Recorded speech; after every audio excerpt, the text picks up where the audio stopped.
Adopted children called her dead weight and threw her out. But the $100 million she found changed everything. Have you ever looked at someone's hands and seen their entire life story? That was Eleanor Vance. If you looked at her hands, you'd see it all. The wrinkles weren't from age alone. They were from years of scrubbing floors on her knees. The cracks weren't just dry skin. They were from carrying heavy crates in the cold, from sewing through the night by a dim lamplight, her eyes straining, just to put clothes on her children's backs. She wasn't their birth mother, but she was their mother. She had chosen them, loved them with a fierceness that came from knowing what it felt like to be alone. She gave them her name, her home, and every single ounce of her strength. And for a long, long time, it was enough. Their laughter was her payment. Their happiness was her treasure. But the world has a way of changing things, doesn't it? It started slowly, like a tiny crack in a beautiful vase. You might not even notice it at first. Her children, Mark, Sophia, and Liam, they grew up. They went to fancy universities, made new, wealthy friends. And they started coming home with new ideas. Eleanor began to hear little things. Whispers from the other room when they thought she was asleep. A laugh that felt a little too sharp. She'd walk into a room, and the conversation would suddenly stop. They started looking at her not with love, but with embarrassment, like she was a stain on their new, perfect lives. She tried harder. Oh, how she tried. She'd cook their favorite meals, remembering how their faces used to light up. She'd tell old stories, hoping to remind them of where they came from, of the family they built together. But the crack was getting wider. And then came the Sunday that shattered everything. Imagine the scene. The sun was streaming through the windows. Eleanor had been up since dawn. She'd made a feast. Roast chicken with crispy skin, homemade cornbread, collard greens simmered for hours. The smell filled the whole house. It was the smell of love, of home. She was setting the table, humming an old song, her heart feeling full for the first time in weeks. Maybe things were getting better. Maybe they remembered. Mark, her eldest, walked in with his friends. They were all dressed in clothes that cost more than her monthly food budget. They didn't smell the roast chicken. They didn't see the set table. They just saw her. And Mark, he didn't even look at her. He turned to his siblings and his friends, and he said it. The words that would echo in Eleanor's mind forever. "Why do we still let her stay here?" he muttered, his voice cold and flat. The room got quiet. He went on. "She's nothing but dead weight. Dead weight." The words hung in the air, heavy and poisonous. Eleanor felt her heart actually stop for a second. She couldn't breathe. She looked from Mark's cold face to Sophia's, who looked down at her shoes. She looked at Liam, who turned and stared out the window. None of them said a word. Not one. One of Mark's friends snorted a laugh. "Yeah, man, if that was my mom, I'd have put her out already." And that was it. The verdict was delivered. In her own home, at the table she'd paid for with her sweat, surrounded by the children she'd given her life to, she was found guilty. Of being old, of being poor, of being an inconvenience. They told her to leave. Right then, there was no discussion, no thank you, no apology, just cold, final instructions. Pack your things and go. The neighbors saw her. Of course they did. Eleanor Vance, the woman who worked 3 jobs to put those kids through school, shuffling down the driveway with one small, worn-out bag in her hand. Her head was held high, but her hands, her strong, tired hands, they were shaking. She could hear the whispers from the sidewalk. Lord, look at her. After all she did. Those kids, they got their souls eaten up by money and pride. But she didn't stop. She couldn't stop. If she stopped, she would collapse. Tears blurred her vision, but she kept walking. Away from her home. Away from her life. And in her pocket, clutched so tightly her knuckles were white, was everything she had left in the world. $1,000 in cash. A lifetime of sacrifice, reduced to a few thin bills. That night, she slept on a hard wooden bench at the Millvale bus station. The air smelled like diesel and old rain. People rushed past her, not seeing her. She was invisible now. Just another old woman with nowhere to go. The next few days were a blur of hunger and shame. She'd walk into a boarding house, and they'd see the desperation in her eyes and say, "No room." She stood outside a bakery, the smell of fresh bread making her stomach ache, and saw two women inside point at her and whisper. She knew what they were saying. She was the talk of the town, the woman thrown out by her own children. She was so tired, so utterly broken, and then on the third day, she found herself in the oldest part of Millvale, where the houses were sad and falling down, and her eyes landed on one particular house. It was a skeleton of a home. The roof was caved in on one side. The windows were broken, like blind eyes. The front porch was sagging, and weeds grew taller than the fence. It was the kind of place everyone looked at and thought, "That's worthless. It should just be torn down." But Eleanor, she just stopped. She stood there and stared. Maybe it was because it looked how she felt. Broken, forgotten, thrown away. Maybe it was a strange, quiet voice inside her, a feeling she couldn't explain.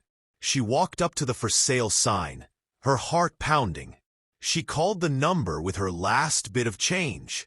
The real estate agent met her there, barely hiding his boredom.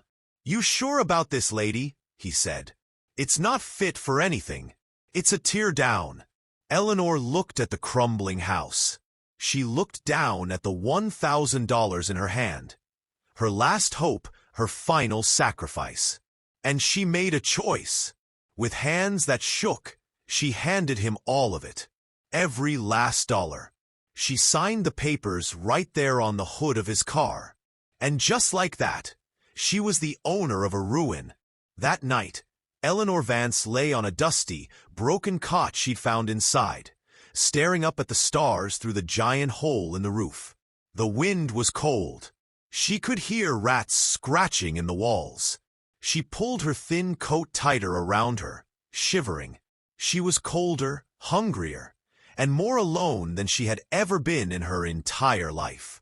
But as she lay there in the dark, surrounded by the ghosts of what might have been, she whispered 4 words into the emptiness. "This is not the end." And she was right. It wasn't the end. It was the beginning of everything. Hello again, friends. When we last left Eleanor Vance, her world had been shattered. Betrayed by the children she loved and thrown out with nothing but $1,000 and a broken heart, she had done the unthinkable. She spent her last penny on a crumbling, forgotten ruin of a house.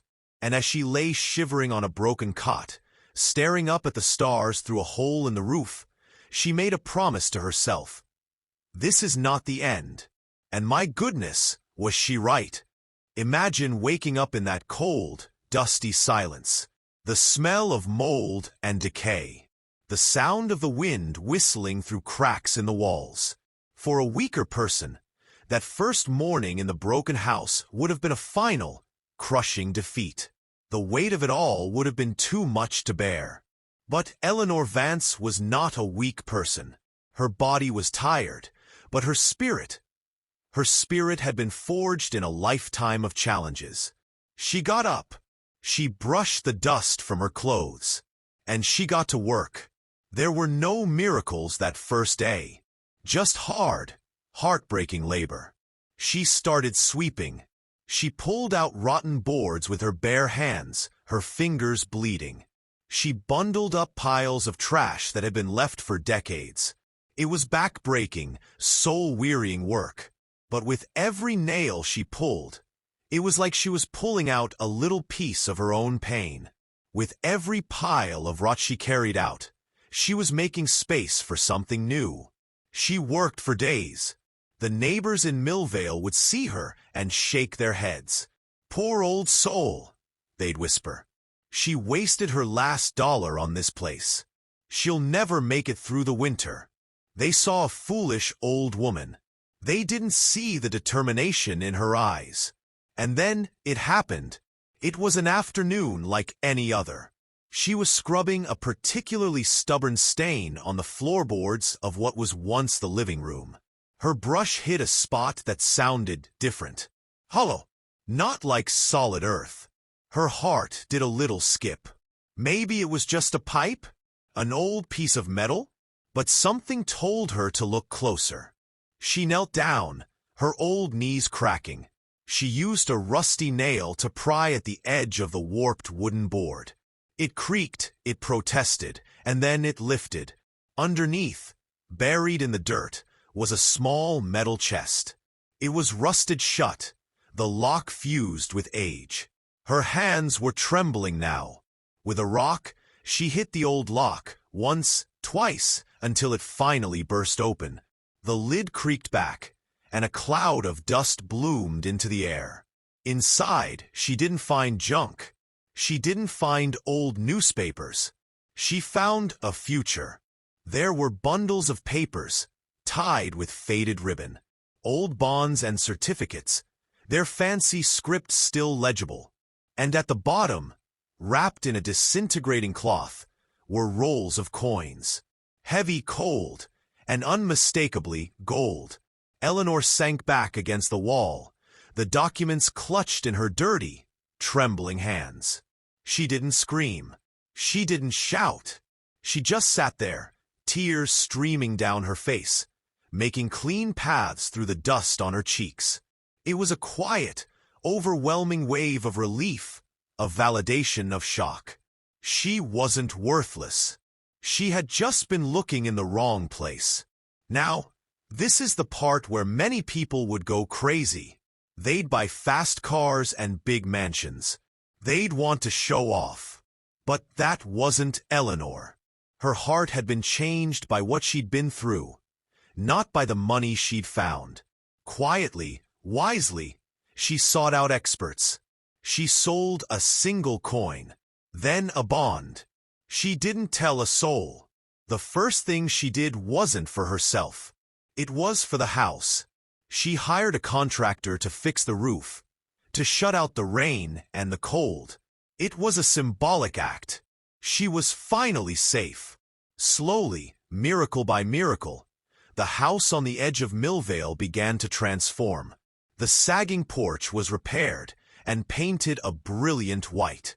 Fresh glass gleamed in the windows. The overgrown yard was cleared, and a beautiful garden began to bloom. The neighbors' whispers changed. Where did she get the money? Did she have a rich relative? They didn't understand. The treasure wasn't just in the chest. It was in her. The treasure was her resilience, her refusal to give up. And with her new security, Eleanor did the most beautiful thing of all. She remembered what it felt like to be discarded, to be hungry and alone. So, she started a foundation. She funded shelters for women and orphans. She became a quiet angel for people who were facing the same darkness she had known. When people asked her how she turned her life around, she'd just smile softly and say, "You never know what's hidden in broken places." Now, while Eleanor was building a new life filled with purpose, a terrible storm was brewing back in Crestwood. The children who had thrown her out were about to learn a very hard lesson. Mark's arrogant business deals collapsed. He'd trusted the wrong people, and he lost everything, facing terrible lawsuits. Sophia's picture-perfect marriage cracked under the pressure of debt and lies, and her husband walked out, leaving her with nothing. And Liam, lost and angry, fell into a deep hole of gambling and bad choices. owing money to dangerous people. The very pride and greed that made them cast out their mother became the chains that dragged them down. Within a year, they had lost their money, their homes, and their so-called friends. They were completely, utterly alone, and in their desperation, they finally remembered her, their mother. One evening, as Eleanor was tending to her roses, she heard a hesitant, shuffling sound at her beautiful new gate. She looked up, and there they were, Mark, Sophia, and Liam. Their expensive clothes were replaced with worn, thin ones. Their faces were pale and hollow with shame and hunger. The arrogance was gone, completely erased by failure and fear. They couldn't even meet her eyes. Mark, the one who had sneered the word dead weight, was now crying silent tears. "Mother," he choked out, his voice cracking. We have nowhere else to go." The silence that followed was heavier than any silence Eleanor had ever known. She looked at these three broken people. She saw the ghosts of the children she had sung to sleep, the babies she had rocked and fed. And she felt the fresh, sharp memory of their betrayal, of that cold bus station, of the sound of their laughter as she walked away. It was the ultimate test of her heart. She took a deep, slow breath, her eyes glistening with tears for all they had lost, and all they had thrown away. "You told me I was dead weight," she said, her voice quiet but steady. "You threw me out when I had nothing left to give you. And now you come to me when you have nothing." They flinched, expecting her to slam the door. They were prepared for her anger. They deserved it. But Eleanor did something they could never have imagined. She slowly opened the gate. She looked at her children, not with anger, but with a profound, heartbreaking sadness. "But I am still your mother," she whispered. "And a mother's love doesn't end when it's no longer convenient." She didn't hug them, not yet, but she let them in. She led them into the warm, beautiful home that had risen from the ashes of her despair. She gave them food, not because they deserved it, but because she could not be the person who turned away her own children in their moment of greatest need. Her forgiveness wasn't about forgetting. It was about choosing a different future. It was the final and greatest treasure she had found within herself, the strength to love even when it hurts. The neighbors who once whispered about the foolish old woman who bought a ruin now tell a different story. They speak of her in awe. They say, she had every right to turn them away, but she didn't. They called her dead weight, but in the end, she was the only one strong enough to carry them all. Eleanor's story teaches us that our value is never set by those who discard us. It is defined by our courage to rebuild, our strength to endure, and our incredible capacity to forgive. So what do you think? Could you have opened the gate? Could you have found the strength to forgive? Thank you for listening to her story. Remember to be kind, for everyone you meet is fighting a battle you know nothing about.